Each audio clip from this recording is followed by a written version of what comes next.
it wasn't because his teammates were playing really bad. It was more of they have a lot of limitations because of the strategy he chose. So I felt he was really hard on himself, and I hope it doesn't affect him in the next game. You know, sometimes you get really hard on one game, and the next game you sort of carry it through the next game, and it affects you, or you are thinking, okay, the last game I actually picked like this, and you try to obviously you try to avoid it, but you might like deviate some towards stuff that you are not comfortable Right. because Yeah. it affected you. And just given what you told us, as we take a look at draft for game 2, I mean, you were saying, well, I don't know if I would call it a Mushi hero. He likes playing it. Depending on how that communication happened when they picked that Night Stalker, maybe he's like, all right, maybe I am responsible for that. We just need to change things up in game 2. Draft a little bit underway here for game 2 between LGD and Fnatic. It's the same draft except opposite sides. Opposite sides, yeah, you're right. Which means it favors Fnatic, right? I guess so. This is definitely better for Fnatic. That's one thing that's for sure. Than before, yeah. It's a way better opener for them. They need to bring their A game and their A draft here because this game is super important for them. If they don't win this, they don't even have a chance at top 4. No. This way they can keep their hopes alive should Cloud9 beat Complexity in game 2. So Fnatic looking, I mean, it's not over yet, right? So they need to focus on that at this point. Every single game still matters going forward. Have we ever seen a Chinese team play TUS Techies? Is that a no? Or except Vici? Has Vici played that even in the past? No, right? So it's safe to say that none of the Chinese teams play Techies.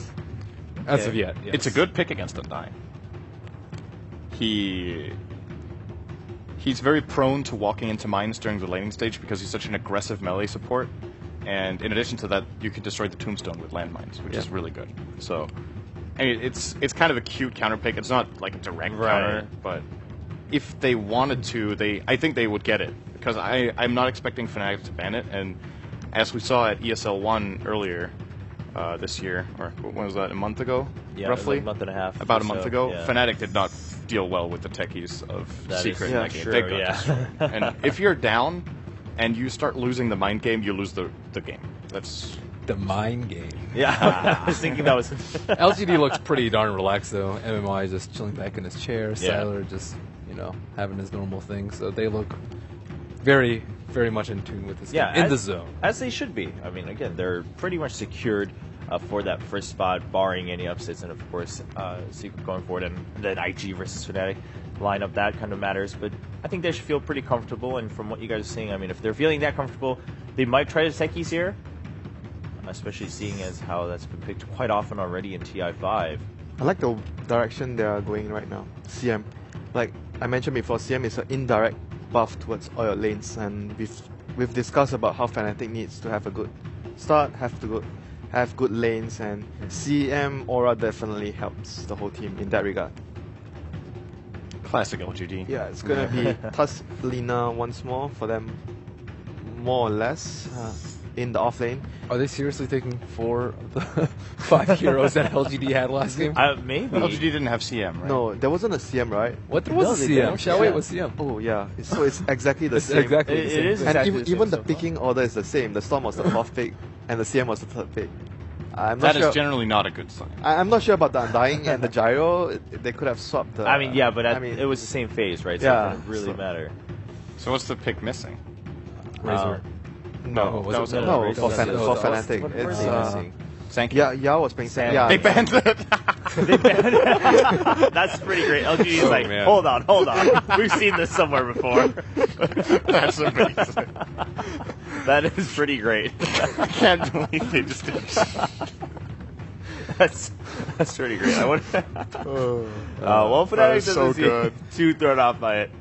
Going with. I like the Nature's Prophet a lot, though. It's somewhat of the same tune as Crystal Maiden, that you can buff up all 3 of your lanes by being anywhere at once and taking down towers really quickly, which I think is really good in combination with Undying and against the anti-mage. So, yes, it has a lot of components of LGD's draft, but I think Nature's Prophet is even a stronger twist with Fnatic's flavor in it. Yeah, I would agree. I think Prophet would... It's the same as Darkseer. Prophet is the same as Darkseer. If you're dealing with 2 heroes, like only one support in the lane, he's usually very strong because you can send the summons towards the support, and it's very annoying. Like, most of the supports cannot deal with the Treants hitting at you, and that would give the Prophet a very good time. You can just run up and take last hits and experience whatnot.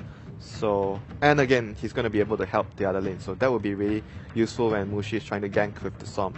And another thing that's really powerful about this is they're able to take towers because they have the choice to tank it.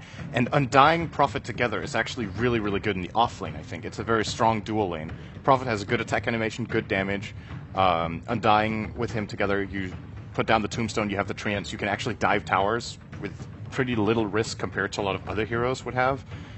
So if LGD will indeed do the 2-1-2 lane, I think their anti-mage is going to get destroyed. This is kind of forcing their hand to maybe playing a defensive tri-lane, simply because, in my mind, Undying Prophet will not even just beat Dazzle anti-mage, they will completely destroy it. Yeah, they're feeling They're feeling the pressure as well. I think this is one of the few games where I see them putting maybe on a more space-making hero. They usually put maybe on like a semi-core, like someone can transition into the late game. And this game they've chosen to have more of a 4 protect 1 strat.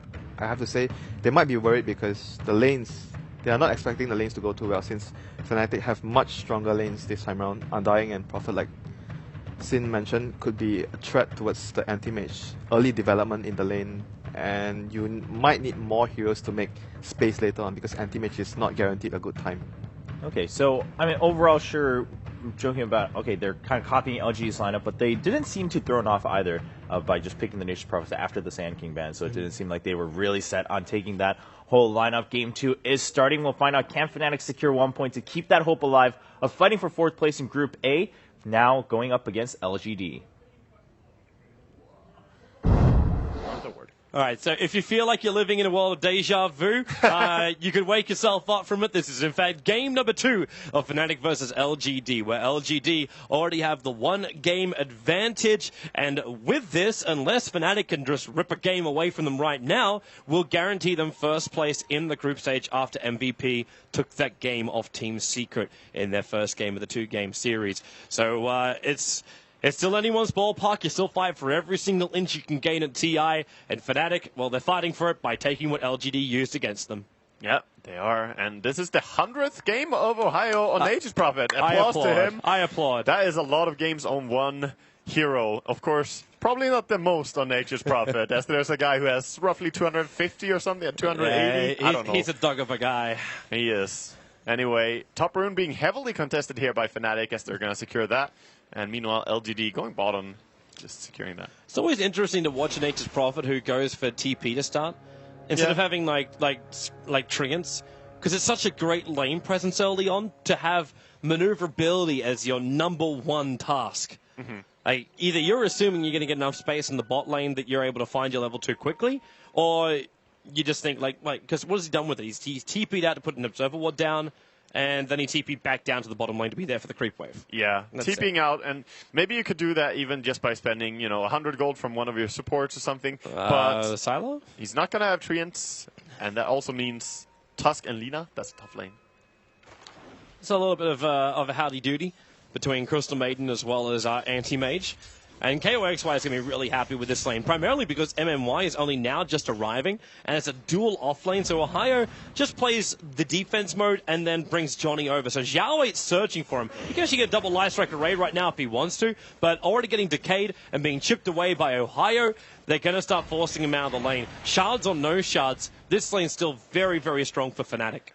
It is. Undying is actually a really good hero for protecting this early game here of Furin. Try and give the Nature's Prophet his Treants so that he can lane on his own. And a nice D-ward here by Ketchikenba. Gonna free up the pull spawn on top so he can pull the creep wave into the side. Same time, MMY is trying to do the same over on the Dire side. Unfortunately for him, he can't actually find the ward unless he cuts down a tree. And he's only got 2 tangos to use. So he's got to have a guesstimation of where this thing is so he can get his own pull point. It's a sneaky ward. I think he can see it if he puts himself in the right spot, because he cuts down the tree there, right there. Now he can see it. So he didn't have to use a tangle, but there was a tangle used to drop that ward. Sneaky ward. Sneaky, sneaky. Well, the pull finally going to end, but Nature's Prophet loves this. This is one of these lanes where you're actually okay with having the pull happen while it brings the Dark Creep Wave underneath your own tower, because the treants soak it up for you. It's not going to be the tower. You can actually switch the aggro out. Exactly. He's not going to lose any HP. The only important thing is that Johnny, who's contesting bottom rune, but getting his stun up, The only important thing is that he is there to protect Furin in the beginning here. Xiaowei should still be a little bit... I know he's got a lot of burst damage up his sleeve, but when you get 2 decays on you, there's not a lot of life to work with. We should also probably have a look towards, well, actually top lane, because that's where MMY is copying a lot of damage. KOXY could have potentially pushed that one. He had flat cannon available and the new creep wave coming in. But risky. Yeah, why do it when you already kind of feel like you're getting the upper hand in the lane? The Anime just managed to find 9 CS to your... Oh, the blocks on bottom. Treants are blocking Xiaowei so much. And he has to walk into the Radiant jungle. That's not where he wants to go. Johnny's sticking with him. He's got decay in 3 seconds time. And Ohio, he could just TP in front of him if he wants to find it. But now Xiaowei will TP out. And the attack from Ohio! He can't do enough damage in time. Johnny decayed on Yao instead of Lina. He should have pursued the Lina. It would have gone the first blood. Oh, nice play, though, by Fnatic all over there. And Ohio showing his prowess on the Nature's Prophet. Good blocks there, setting all that up. I was actually thinking that this CS was so far in favor of Fnatic just in the early stages, but middle lane is even Stevens, 15-5 versus 15-3. And then top lane, with the Gyro versus the Anti-Mage, it's 12-1 versus 14-2. Even the bottom lane, Tuskars managed to find 15 last hits against the 15 of Nature's Prophet. Yeah, a lot of mirrors today, Toby. Yep. Saw it in the virtual reality test of Valve, and now I'm also seeing it right now here in this game. Amazing stuff, dude. They're bringing it into Dota, apparently. It is. It'll be magical. Mushy, very lucky to survive. 30 HP, he'll get himself away from maybe. And this is going to be our first real change up in the lane. Even with the TP out from Xiaowei, it didn't really change the balance, the equilibrium of the bottom lane, but it changes mid now with Mushy having to hold back. Yeah, this is maybe such a strong mid player. Like, he really is. Even against a player such as Mushi on Storm, manages to do this, pushing him out. But Mushi's now got his bottle coming as well as the salve. Even riskily, but he knows what he's doing, stacking up the camp. So he's got a little bit more farm to get to.